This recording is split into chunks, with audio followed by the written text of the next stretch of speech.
I think. Hello and welcome to the United Stand. Mark Goldbridge, Alex is with me as well. A disappointing weekend for Manchester United. I very much, me and Alex are doing this blind, very much so. I don't know where he's going to come at from this, but the reality is that my stance on it is this: that I blame the players. I blame the players 100%. There's no room for manoeuvrability when it comes to that, and I'll go into the whys and wheres in a moment. But the way I deal with problems in life is if you're not part of the solution, you're part of the problem. Jose Mourinho is part of the solution. We've only had him 2 months. To say Jose out's ridiculous. He's definitely part of the solution. I don't see that the likes of Wayne Rooney, Phil Jones, Fellaini, Rojo, Schneidlin, Memphis, Ashley Young, Lingard, Valencia, I don't really see that they're part of the solution. So them, for me, are part of the problem. And some of them have only been a year, some 2 years, some 3 years. Some weren't even involved today. That's part of the problem. Phil Jones is a bloody fraud. He's a thief taker. He's a wage stealer. Where is he? Rooney, biggest earner. Where have you been for the last 2 years?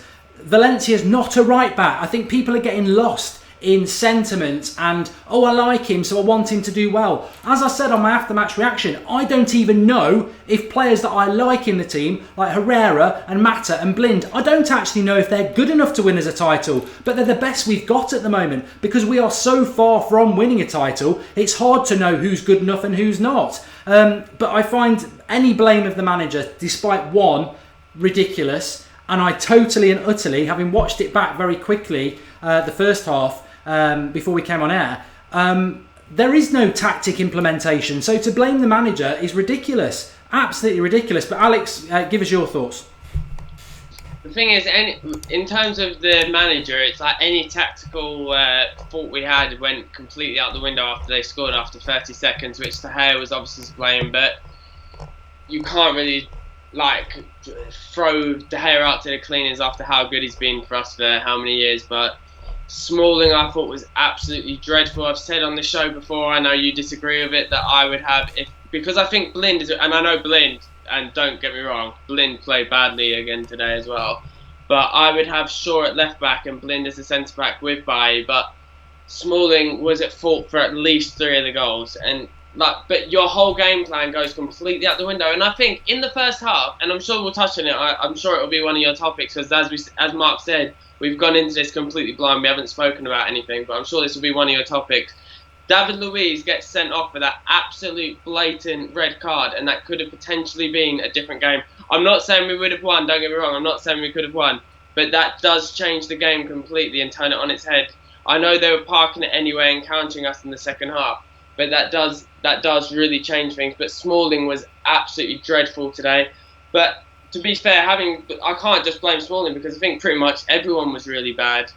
You can't really put the finger of the blame on anyone, because everyone, especially the defence, everyone's been praising Valencia and De Gea as our only good players. But I didn't think them two were even good either. No, well, I'm going to go through some of the comments now, because I think tonight more than ever is very important. I'm glad I've got the live comments up. But I did see somebody say Valencia wasn't at fault for any of the goals.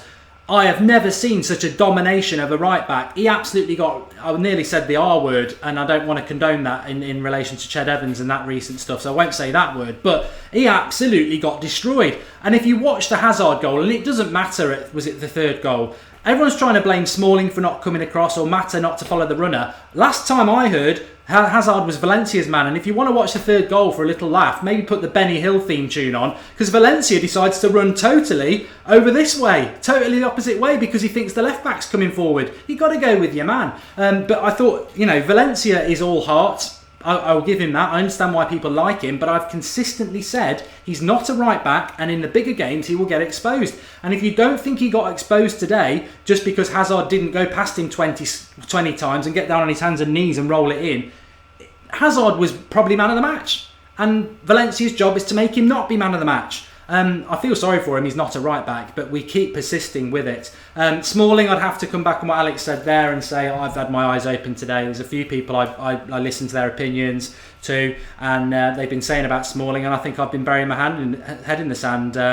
he was all at sea. He was, and he was leading that pack of dolphins into the sea. I thought Blind wasn't great. I didn't think Bailly played that well. I'd struggle to give anybody above 6 out of 10. Anybody. I thought it was a shocking performance, and this is the reason you cannot blame the manager, because I think there's a bigger picture here. I think it comes down to the players, but we will be talking about that a little bit more. Also want to talk about Bailly's injury. Mkhitaryan, there's some developments on that, but I think we need to digest this more.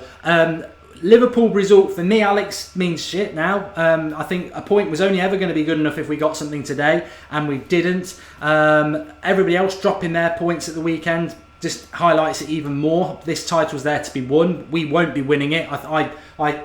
Today's result just shows me we are not winning the title, and it comes down to the fact that the players just aren't good enough. And I don't know what people expect from the manager, really, because what was he supposed to do? I've heard Gary Neville or Scholes say he didn't get rid of enough of the dead wood, which I agree with. But what's he supposed to do? He bought 4 players. I've never in the history of football has some manager come in and sold 20 players and bought 20 players. That's probably what's required.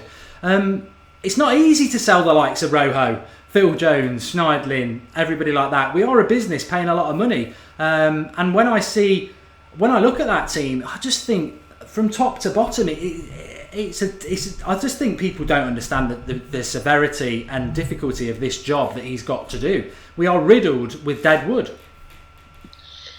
You say we signed 4 players, but I have to correct you with how this season has gone so far. And I've like spoken about it with Key before as well, that I feel like we've only signed 3 players. Mkhitaryan, we like, obviously not argue, but I said about it before on the show, getting so angry about it, and you agreed with me about how he says every single time, oh, Mkhitaryan's fit, and then he doesn't even put him on the bench. And once again, Mkhitaryan has been training for 3 weeks, and he can't even make the bench. And you don't, like, maybe today, obviously in hindsight, because we had injuries and stuff, maybe he wouldn't have come on, but he would have been a good option to have off the bench. And it's like, I just do not understand how you can have someone who got the Bundesliga Player of the Year, what did he get, like 23 goals, 30-something assists last season. So that's a damn sight better than anyone in this entire team. And then you don't even let him get on the bench, let alone in the squad. In terms, like, I know you're a very, very big fan of him, and I know Carrick fan obviously is due to the name. But I feel like Carrick should be starting out. Like, Fellaini just gets in the team every single time, but Carrick, I think, just needs to be starting every single game. But as I said in our group chat before, it's really hard because he should be starting every game. At the same time, he's 35, so that's just like papering over the cracks because it's not a long-term solution. He's in our, like, we want him in the team, but he can't really be there like this season, the next season and stuff, because we need to change it up.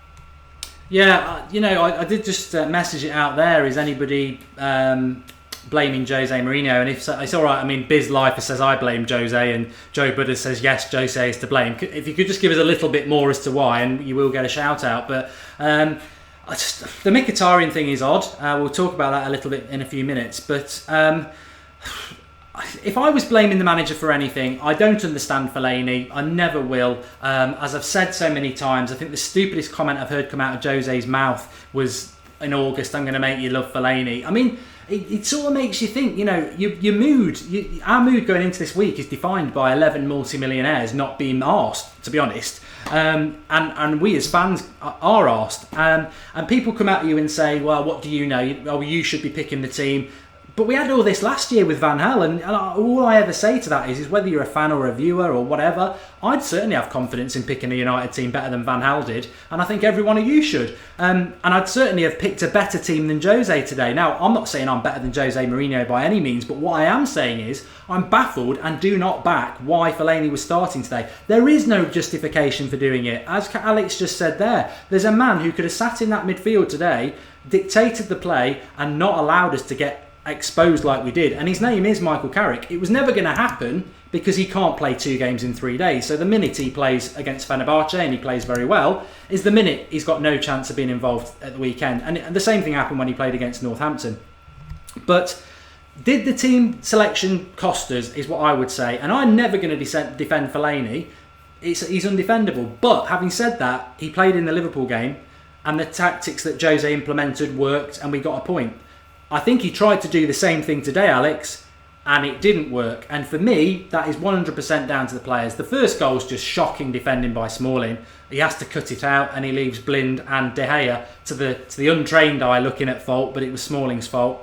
The second goal is just shocking defending in your box. You've got to go and attack that. Vidic was the key. I think Fellaini ducks his head. He's got to get his head on it. That's what defending's all about. And then, to be honest, the third and fourth goals, I think we were trying to get back in the game, and they were going to hit us on the break. They went they parked the bus and then hit us on the break. And as a mate of mine was saying before the game, United, they may try and park the bus, but they've got no pace. Zlatan's slow. Rashford looks out of sorts, and to be honest, is getting too much pressure. And Lingard, I mean, what does he offer? In terms of the team selection, I think we played the exact same team that I thought we were going to play. I feel like he was never going to play Carrick, even though he was probably our best player against Fenerbahce. He's not going to play a 35-year-old that quickly after the Fenerbahce game. And Fellaini, I can't really argue about the team selection because obviously I wouldn't want Fellaini to play, but he made the exact same sub at half time, which is what I would have done with bringing Match on. It didn't really change the game that much, but it was pretty much all over by then. You can't, just very quickly on that, I think I was surprised by the substitution, but I was pleased by it because hopefully the Fellaini experiment is over. And secondly, people are like, well, he brought Matcher on and nothing changed. Again, to the untrained eye, I said it as soon as the sub was made, it's the right sub to make, but it's going to be an absolute mammoth task to change the dictation of a game. Chelsea was so in control of that game to try and change the flow of the game. We tried it, and it was always going to be difficult. I don't know if this is a topic of conversation because, like I said, we've gone into this blind, so I don't know if you have this as a topic, but I would go in the next game, drop Zlatan for Rashford, and then play Martial on the left. To be honest, it's becoming like a bit of a piss take now. Like, he has been like quite pedestrian. He missed that sitter and stuff, but it's like, what does he offer really? Like, obviously he has gone down as like one of the best strikers of the last 20 years or whatever, but then again, I know this is a very deep territory with Falcao was one of the best strikers in the world, but obviously he had his injury and stuff and that he wasn't suitable for United, but Van Gaal dropped him and stuff. Whereas I feel like with Zlatan, it's a bit like I don't know if I even said it before a show, but Key was saying to me before the game like that based on the Fenerbahce performance that Rooney offered more in that game than Zlatan has in like the last like 4 or 5 games. So that this was before his injury, that he'd have played Rooney in this game. And in hindsight, I think Rooney would have probably offered more in that game than Zlatan. Like he had, it's just so hard to like say because he is obviously a world-class striker and he does do these good flick-ons and stuff. But I think we should just go down to Rashford on as a striker and Martial playing. I think they're both too good to be left on the bench or out of position. Yeah, I'd agree. I mean, I've just tweeted it out there just to see what people have got to say about Zlatan being dropped. It wasn't a topic of conversation. There are so many, but I think it's a really valid one. What I would say about Zlatan is I was doing Zlatan watch after Sweden games in the summer for the Euros, so I'm a massive fan of his. I think he's a great player. But what I would say is I'm not hanging him out to dry, but I'll always be honest. And against Stoke in the first few minutes, he should have buried that. Against Watford away, there was a chance, put it in the side netting, he should have buried that.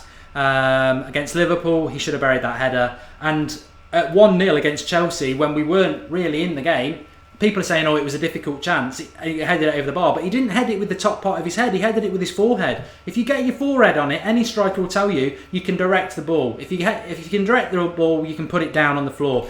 He put it over the bar. He's missed chances that, to be honest, if it was Rooney, he'd be hung out to dry. So I can't defend the undefendable. I'm also disgusted by Zlatan for one thing. Quickly with that, like what you just said is 100% true, and I hold my hands up for it as well. And like, from the channel, if that was Rooney, we would have been hanging him out to dry and saying like, oh, he's absolutely hopeless, blah blah blah. And I hold my hands up that I would be saying it as well. But it's because it's Zlatan that we haven't been saying it. But with Rooney, we would 100% be saying it. So you're spot on there. Well, you know, to be honest, we drew 0-0 with Liverpool. When he had that chance against Liverpool, I think there was still half an hour left. So Liverpool might have got an equaliser. You can't say we would have got a win out of that. We would have beaten Stoke. We would have beaten Stoke if he'd scored that goal. And if he scores that goal today, It's 1-1, and Chelsea's wind is out their sails from domination, so it's a different game, and maybe we get a bit of confidence and we sort ourselves out. These are chances that he's been bought and he's been paid to score, and I don't think... I like Zlatan. I'm not saying he should be dropped. I'm not saying he's like Rooney or anything like that, but what I am saying is he should be dropped based on his performances, because he is getting chances that strikers need to score. On the Rooney thing, you know what? I think Rooney's part of the problem, not the solution. I think he's our biggest earner, and he has been here for the last 3 years, and I think he's one of those players that falls into the category for me who should be blamed for where United are.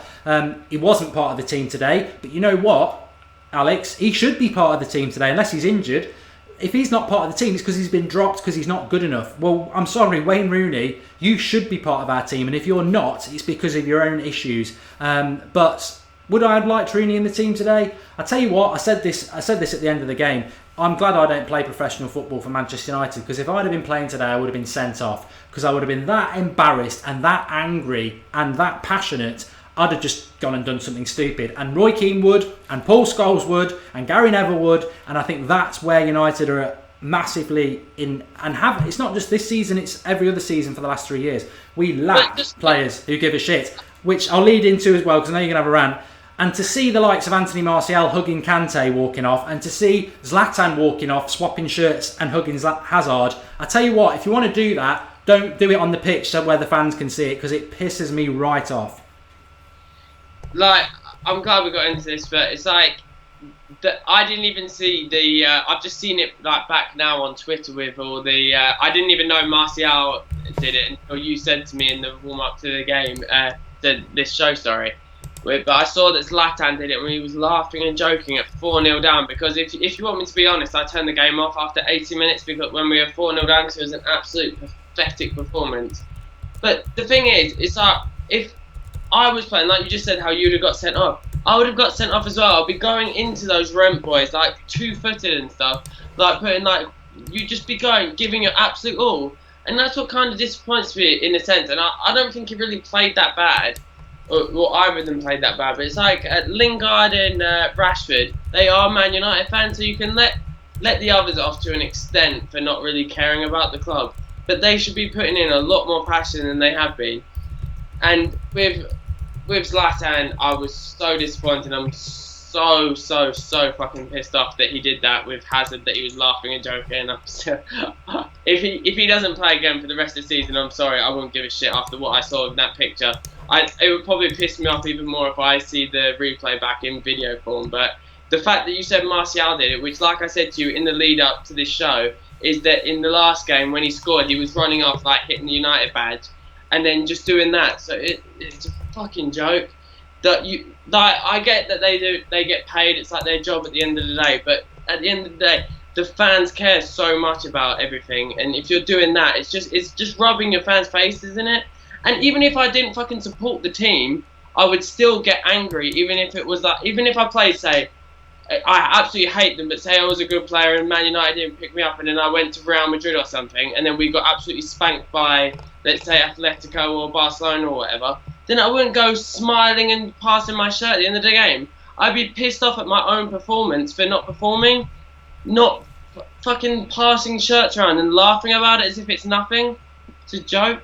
Well, I mean, this is why we do the United Stand, and I applaud everybody who's watching tonight and gets involved in it. And after the game, I apologise, because you won't get an apology from the players or the club or the manager. But I know as a fan, and Alex knows, and you all, I know how you feel. We all feel disgusted. That's why we do shows like this. We're not happy, but the club just treat fans like bloody mushrooms. They keep us in the dark, and they come in and they take all our money. And the bottom line is, Zlatan's earning a lot of money, Pogba's earning a lot of money, Martial's earning a lot of money. They're all earning a lot of money, and they think that they're treated like kings. And so, you know, if you produce the goods, I'll bow down to you, because that, at the end of the day, all I'm bothered about is Manchester United winning games. You lot will come and go, but we will stay, and that's what will happen. And I can deal with the bad times. I've had 3 decades of the best. And we've had 3 or 4 years of the bad times. I can deal with the bad times. That's the cycles. But what I can't deal with is a lack of effort and a swagger. And we knew what we were getting with Zlatan. I mean, I like it. I like his arrogance. You know, Zlatan's bigger than anything. But you know what, mate? You're not bigger than Manchester United.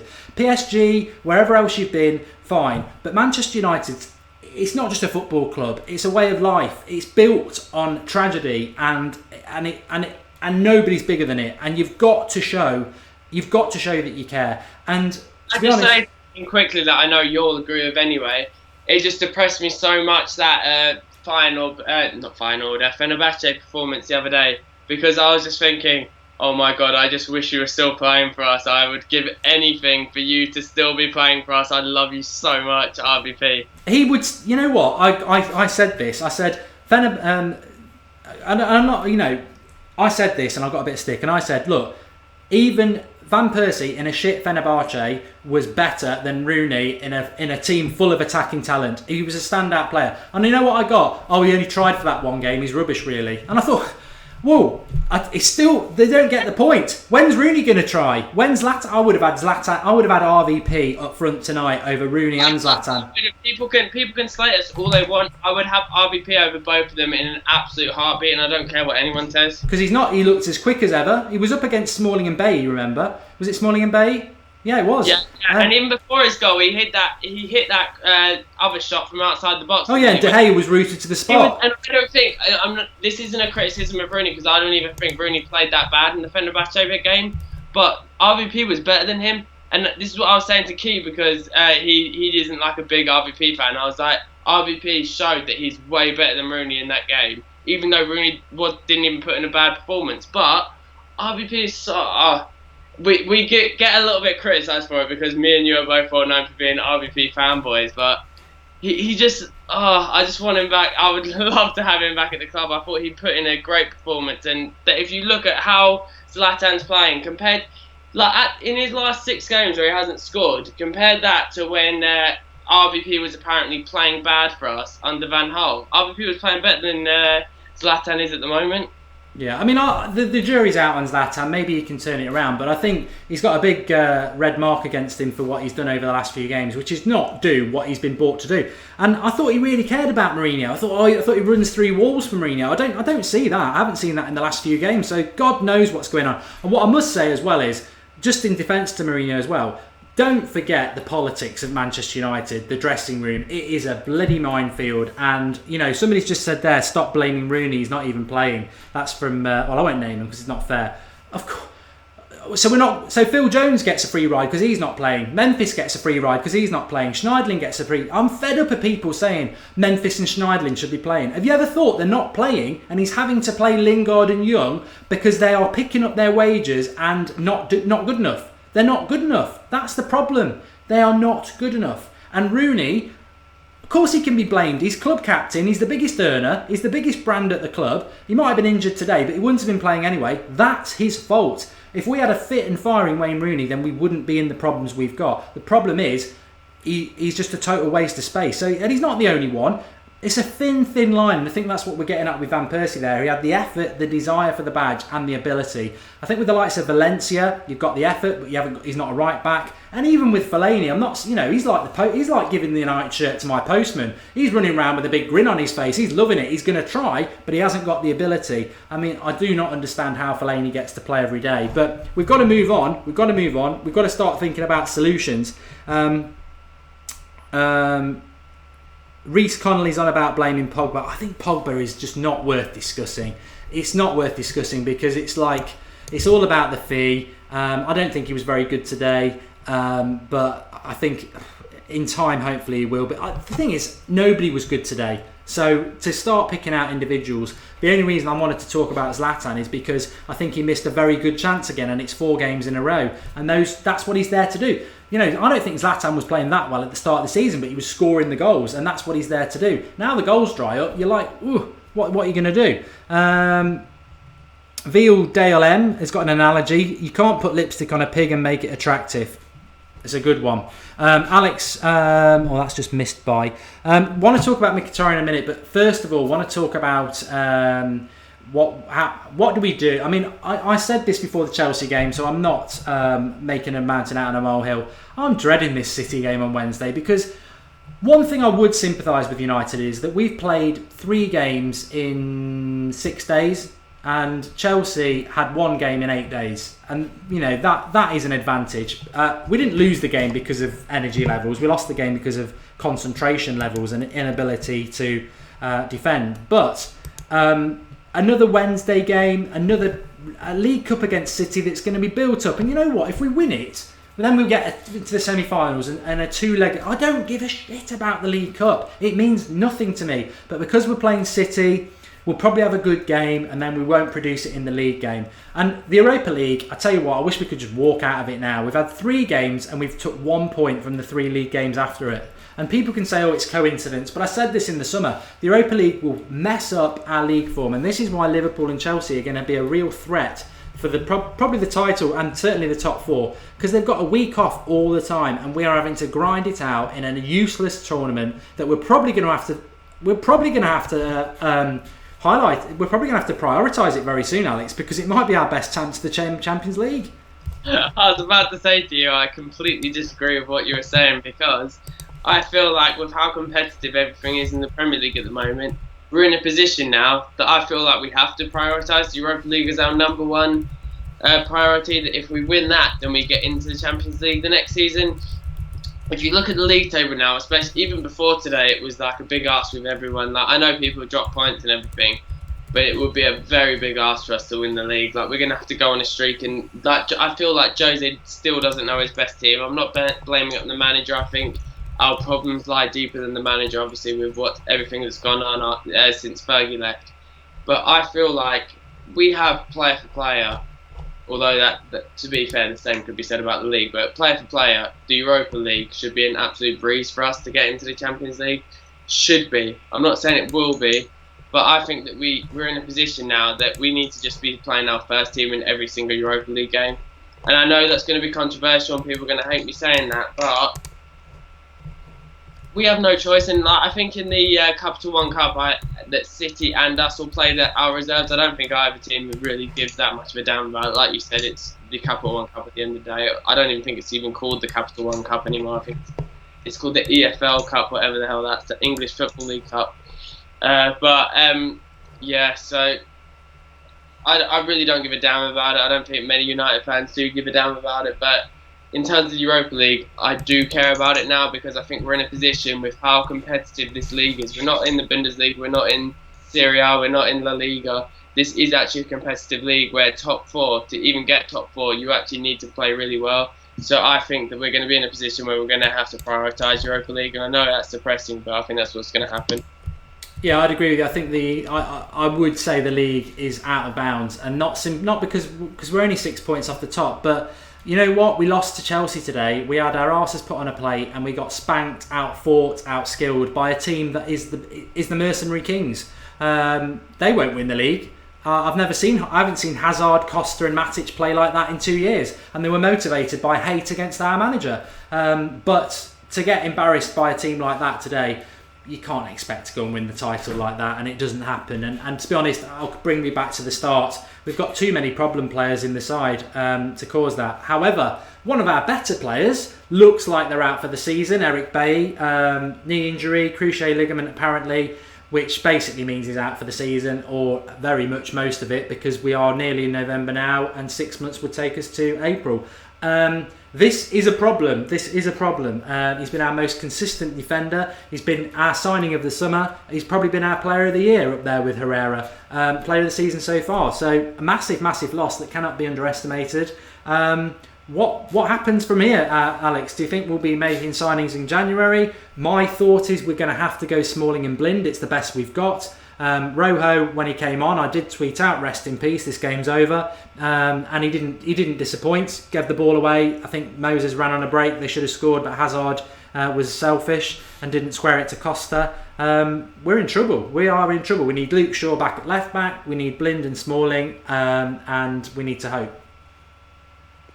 Yeah, in terms of, I don't think he is out for the whole season. I was saying in the chat that with a knee injury, usually take 6 to 8 weeks, unless it is like an ACL or a cruciate ligament or whatever. But with Bailly, it's completely different, because if he is out for 6 to 8 weeks, then he has the African Cup of Nations to come back to. So he, at the very minimum, he's going to be out until 2017, I think. But in terms of the overall defence, it really doesn't matter that much, in the sense of that we were one of the best defensive teams. I think we joined with Spurs like 1 or 2 goals off Spurs last season with basically the same defence that we're going to be playing anyway. So it isn't really that much of a shock. I really don't get why Shaw didn't even make the bench today, because I think that's a bit stupid. Like Rojo, I'm guessing just played because he can cover either centre back or left back, but we have Blind on the pitch, who, if Shaw came on, then you can just move Blind to centre-back, which is what happened anyway. So, I think it's obviously going to be a huge miss. He's been our best defender this season, but defensively, I just don't even know what's happening with us. Like, De Gea was obviously has been our best player for the last 3 seasons in terms of Player of the Year award, but he hasn't even been great by his standards this season. I think the last 2 games he was brilliant, made some outstanding saves, but was at fault for that goal against City, was at fault for the first goal today. It is kind of worrying, but don't get me wrong, I still think he's the best keeper in the league by an absolute mile, but I just don't think he's living up to last season's standards. I think there's an inherent problem in the United dressing room at the moment, and I'm not party to what that is, but my worry is with United players is we've heard over the last couple of years of how they sort of, there's a dressing room hierarchy. And if he loses this dressing room, I said it a few weeks ago. I said it when we heard the leaks about it was before the international break. There was some leak that people weren't happy with Jose, and I said it at the time, and I'll say it again. If I hear of players downing tools again, like they did under Van Gaal, they can definitely clear out everybody and play the kids. I'm not having it. I'm not having it anymore. It's just not right. It's not fair. It's not fair on the fans, because they'll come and go, the players, but the fans remain. And you get paid enough by us fans without going all mercenary on us. I 100% believe that this is the best manager for the job to rebuild it, and there's no player that's not unexpendable. We'll just have to wait and see what happens. But I think Bay is a big loss because it is one of his signings. He has been running through brick walls. I don't think he was very good before the injury, but depending on the severity of the injury, which people are talking about, that could be a problem. Ryan Devlin, slowest United team ever. I said this before as well. When what we saw in the second half was a slightly better performance, because what we had in the first half is that when you play Fellaini, and Herrera was anchoring the midfield, Fellaini was playing as a more box-to-box midfielder. I mean, he can't. Every time he gets the ball, he's slow, and all he can do is pass it 5 yards. So Chelsea knew every time Pogba got the ball, swarm him, and he got 3 or 4 players around him. In the second half, it changed slightly because Mata comes on, and suddenly we've got 2 attacking midfielders who can do something. But you can't move away from the fact that Jose picked Fellaini. But I think what happened is we were playing a certain way, and that was evident by the substitution at half-time. We weren't meant to concede an early goal like that. We weren't meant to be chasing the game. We were meant to be playing very defensive. That's why Fellaini played. That's why at half-time he changed it. To me, he should have changed it at 20 minutes. He should have changed it at 20 minutes and got Mata or Carrick on at that point, because we were lucky not to be 2 or 3 down. And very quickly, it just fell into my head about the potential red card. It means nothing. It means nothing to me, because the game was gone by then, and also Atkinson was the referee. He was a Stonewall Chelsea fan, so never going to happen. But one thing we do need to talk about is Mkhitaryan.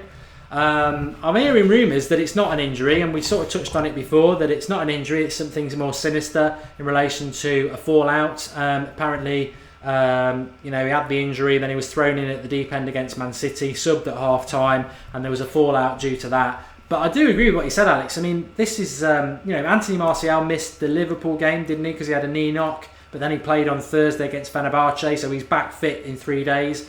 Mkhitaryan doesn't go on the international break for Armenia, where he would have played, to get extra fitness. And we're still 2 weeks on from the international break, and he's still not fit. When players aren't fit, they go on the bench because they're good, and they're an option off the bench. To totally be ignoring him, I mean, I don't need a weatherman to tell me that it's raining outside, and I don't need Jose Mourinho lying about Mkhitaryan when it's abundantly clear that something's going wrong. It must just go down to how he's doing in training. Like, he must not be putting in the effort or something. Like, I don't know why you buy someone for 25 million and not play them, especially someone that got the amount of goals and assists last season that Mkhitaryan did. I really don't understand what's going on. I've said it time and time again on the show. I feel like that we only made 3 signings this summer at the moment. That it was only Zlatan, Pogba, and Bailly, and that Mkhitaryan we didn't even sign. Because I don't remember last time he played for us was the City game.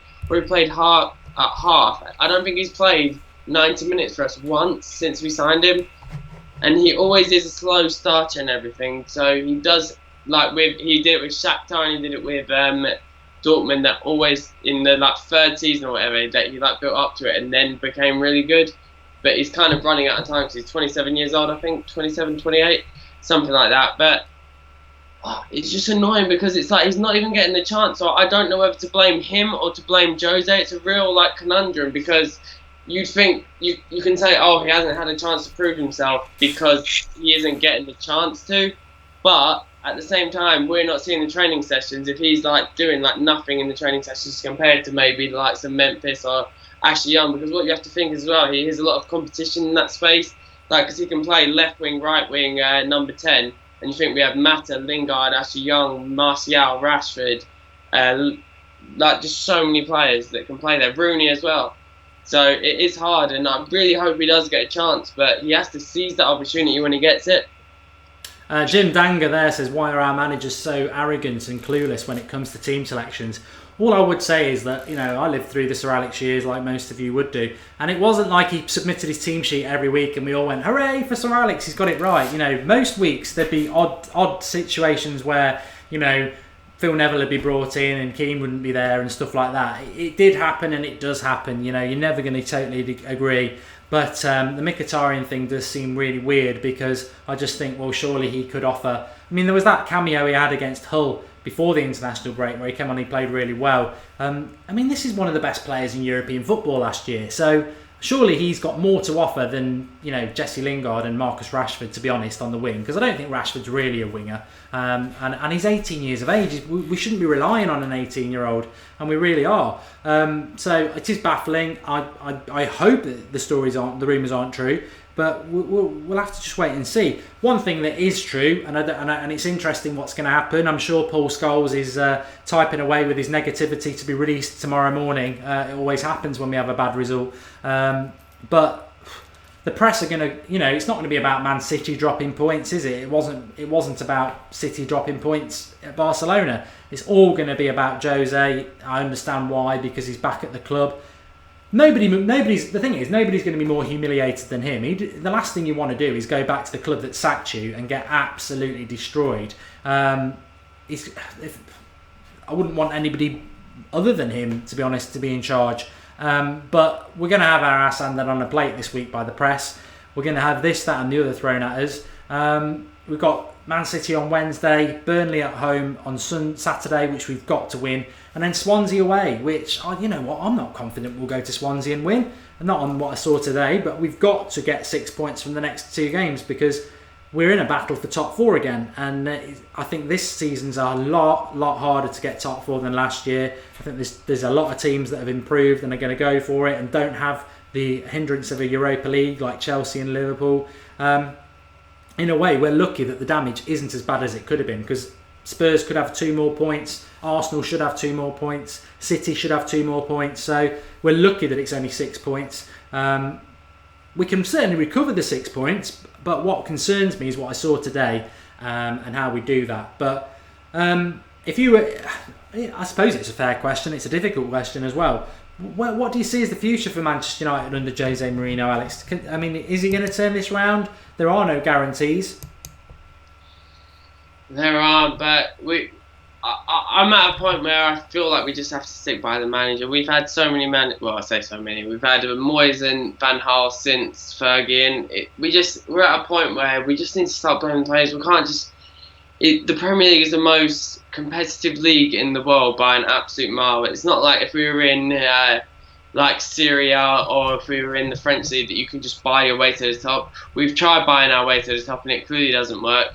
So we need to just find, Scholes and stuff are saying how we've lost our identity, and maybe in a sense we have, because it's like Liverpool have a set style of play, how they play with pace and they play a pressing game, but they don't have any big names that you take really in your team. I know people say Coutinho, but I really don't rate Coutinho. But Mane's a great player, and they play with that high pressing game, and they play to a certain style. Whereas we seem to just trying to play the Galactico model in the Premier League, which clearly hasn't worked so far.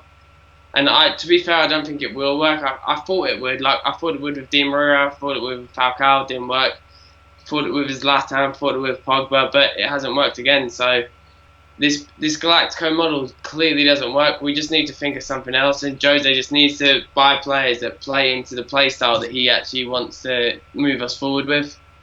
Paites makes a good point that Smalling nearly didn't play in this game, so maybe he wasn't totally fit. Maybe he wasn't. That's a good point. But I think the problem United have got at the moment is I think Zlatan's a problem because he's got no pace. And if you're going to have a striker like that, you've got to play most of your football in the final third and actually put balls in the box, which we seem unable to do. In the last two games, as a lone forward who's about 40 yards from the goal most of the time, he's an easy threat to deal with. And then by the time we get up to the opposition's half or the penalty box, they've got 8 men behind the ball. So it's very difficult. We need some pace. It's a bit like my FIFA career. I sacked off Zlatan and got Aubameyang in because it's a ball over the top, which we can't do at the moment. Which is why Alex is probably right. Maybe Rashford as our number 9 is not a bad idea at all, because at least we can try and stretch teams. We're not stretching teams at the moment.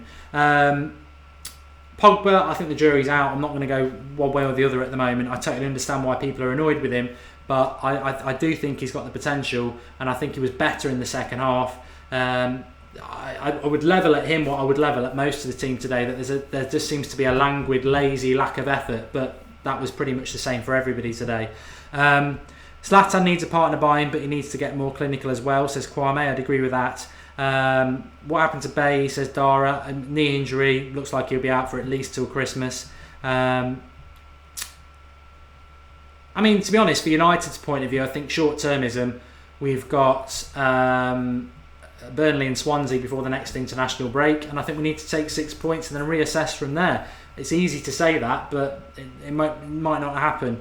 Problem is, people are going into the game with Burnley thinking that Burnley are a team that we're just going to absolutely roll over, but their home record, go check it, it's been really, really good, so they're not going to be an easy team by any stretch of the imagination.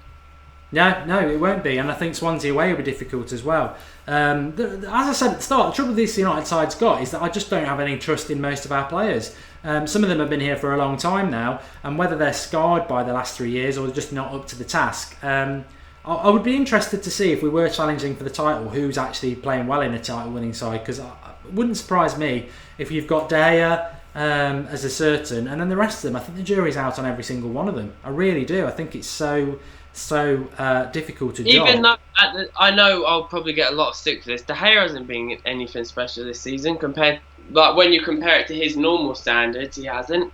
He's been below his normal standards comfortably this season, and even in the Euros, he wasn't by his normal standards.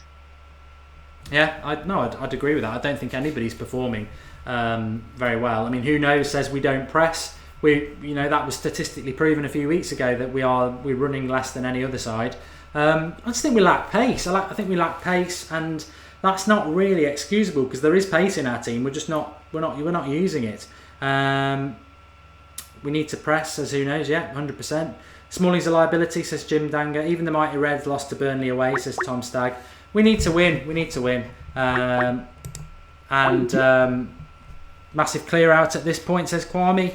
De Gea saved us against Liverpool. Oh, I mean, De Gea is one of the best keepers in the world. I've got no doubts about that. And somebody just said there's still a lot of dead wood in the squad, which I agree with. We keep throwing money at the problem, says Rorschach. Well, we do, but it's a double-edged sword. If you don't throw money at the problem, then you've got to use youth, and if youth isn't ready, the problem is we've got a massive squad. I mean, I don't like mentioning the name Schweinsteiger, but surely. Somebody said today, we need to throw Schweinsteiger in. He's not going to do it, for one. And two, he'd be a month off being able to do it anyway, because he's not playing. He's not played. He's not training with the first team. He's just nowhere near being ready. So that's not an option. I'll ask Alex now. But you can't tell me that Schweinsteiger isn't a better footballer than Fellaini. Oh, he is, yeah. But what I'm saying is, as a solution, well, we know he should have been involved from day one. But he's not a solution because he's just not going to get used. I'll do a FIFA video tomorrow at 8:30 for that person who's asking. I've seen you ask a couple of times. But I want to ask Alex this. What would your lineup be now for the next couple of league games, certainly? I'd go with the same team from today, apart from obviously Bay can't play, so I'd play Blind, centre-back, Shaw at left-back, I'd bring Carrick into the midfield. I'd play Pogba and Mata. I would actually drop Herrera. Not because he's done badly, just for balance of the team. Herrera, yeah, I would drop him. Not because I don't like him, but just because I think I'd rather have Carrick running the midfield. We need some experience. I don't think you can drop Pogba, and I think I like Mata, so I'd keep them as my midfield three. I'd put Martial on the left. I'd put, I personally would put Mkhitaryan on the right, and I'd put Rashford up front. We have similar teams. I tweeted it out actually. I'm going to try to do it off the top of my head of what I tweeted out, because I tweeted out the team I played earlier, but it had Bailly in it, so I'm going to have to take him out because he's injured. So it would be De Gea in goal, Shaw left back. It's going to Blind centre back. It's going to have to be Smalling's centre back, even though he wouldn't have been in the team if Bailly was fit. And then right back, it's going to have to be Valencia. Then I had Carrick and Herrera at centre mid. Then I had left wing Martial, number 10 Mata, Mkhitaryan right wing, and then Rashford up top. So it's interesting to see that we both dropped Zlatan. Neither of us put Rooney in. You dropped Pogba in our team. Yeah, I dropped Pogba, and I'm not saying that when he's in top form, Pogba's in terms of ability our best player, but he isn't in top form. So you can't have favouritism. That's what I'm starting to realise. Like, I was playing, like always when I was choosing my squads before, on their overall ability. But you have to get to a point where you can't go off what people are capable of playing off, and you have to go off what they're actually playing off at the moment. So I would drop Pogba at the moment, and I wouldn't drop Herrera, because I don't even think Herrera even played that badly today. But I think Mata is a key part to this team, which before, I know I've said that he hasn't been, but recently I think Mata's been really good. Yeah, it is interesting. I think the only reason I wouldn't drop Pogba is I think it's just he's the world's most expensive player, and dropping him confidence-wise and everything that comes with it, I think it's just I'd rather try and just work my way through it. But a lot of people are saying with big capital letters, you drop Herrera, you're mad. I'm more focused on Manchester United. I'm a big fan of Herrera, I always have been, and he has been playing really well. But we need to win some football games, and sometimes it's not the individuals, it's the sum of your parts. And I just think Herrera today, him and Pogba and Smalling let a defensive midfielder walk through their midfield and score a goal like he was Messi. That I'm not blaming Herrera for that. He's just not a defensive midfielder. He's done well there, but again, I would relate it to Valencia at right back. We are playing somebody as a defensive midfielder who's not a defensive midfielder. Alex is right to drop Pogba for what he's done for Herrera, because that's Herrera's position. He is the link between the number 10 and the defensive midfielder. So that's why I would drop Herrera, because I would stick with Pogba. Not because I love Herrera, but I would stick with Pogba. He's not a defensive midfielder, and it was shown today blatantly because on a number of occasions. So I would bring Carrick in because he's a leader on the pitch, not in a vocal sense, but in the way he dictates things. We need some stability. I think Souness said it today. Carrick needs to come into that team and just and give some stability, because players will not run through our midfield when Carrick plays there. So I would bring Carrick in. Mata, I would play at number 10 because I think he's the best number 10 we've got. I'd play Mkhitaryan on the right. I'll play Martial on the left, and I would drop Zlatan because I think he's missed so many chances, and Rashford gives us some pace. I'm brutal. I will drop players to get what I think is the best Manchester United team out, and that's why I would do it. So I do like Herrera, but I'm more interested in getting 3 points. Do I think he would do either what Alex has done or what I've done? No, he's not about to drop Pogba. I can't see him dropping Zlatan, and it's a horrible situation that we might be having this problem with Zlatan that we had with Rooney, where it just takes too long to do the obvious thing. But we'll see what happens. For me, the Man City game is a total irrelevance. I don't give a shit if we beat them 4-0. It's not the league. We lost the league game. That's what matters. Burnley at home, for me, Alex, is far more important than what happens on Wednesday night. It's quite a controversial subject, but I would 100% agree with you there. I would way rather us beat Burnley than the City game. And I know people say, oh yeah, because it's Pep and because it's City, because they're a rival and everything. That trophy doesn't matter. We don't gain anything from it. It's not like it hasn't even got the prestigiousness of the FA Cup. So I obviously want us to win, and I'll be watching the game and really hoping we win. But if I could choose between winning against Burnley and winning against City in the Capital One Cup, I would gladly choose the Burnley victory. Yeah, and what I must just add is, I mean, all week I've been saying I'm not contemplating any loss to Chelsea, so it was a shock to the system today. We've had 2 difficult games. They are our 2 most difficult games of the season, not because Liverpool and Chelsea are the best teams in the league, but because Anfield's always our toughest away game, and we historically do very badly at Stamford Bridge. I think the shock to the system today is the manner of the defeat. I don't mind losing games, but I never expected to get 4-0, and that was... If your players aren't performing, that's a real concern. So that's my concern from today. But I don't want to over-egg it and not admit that it is 2 difficult games. We need to start winning games. You know, we do need to start winning games. Draws are irrelevant, and we need to start winning. But interesting week ahead. Thanks for coming on, Alex. Yeah, sorry about that. Yeah, thanks for having me on. It's a shame under the circumstances. I honestly thought that I know I went into the thing and I got a lot of stick of thinking that Liverpool would absolutely batter us, but I went into this game thinking that we'd completely do Chelsea, and clearly I was wrong. But let's just hope that we build on this. And I think a lot of the performance was down to individual defensive errors. I don't think Chelsea. I think the scoreline flattered Chelsea, because if you look at the stats, I'm not saying that we played amazing, but if we took our chances in on a different day, it could have been a different result with a different referee as well, obviously, with that. But yeah. Yeah, I mean, in contrast, I would say we were a million miles apart. I've heard people say that the stats were quite similar, but from what I saw, we got spanked, and sometimes you've got to take it on the chin. It's disappointing, though. Somebody just said you're only saying you don't care about the City result because you're going to get beat. No, I said it before today's game in the pre-match build-up.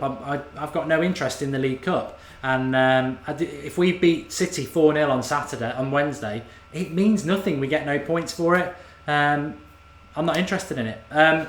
Thanks everybody for watching. Some fantastic comments as per usual. It's great that you're part of the show with the live comment section on the actual video. If you're new to the United Stand, please subscribe. We've always got live content, especially on a Sunday night and match time.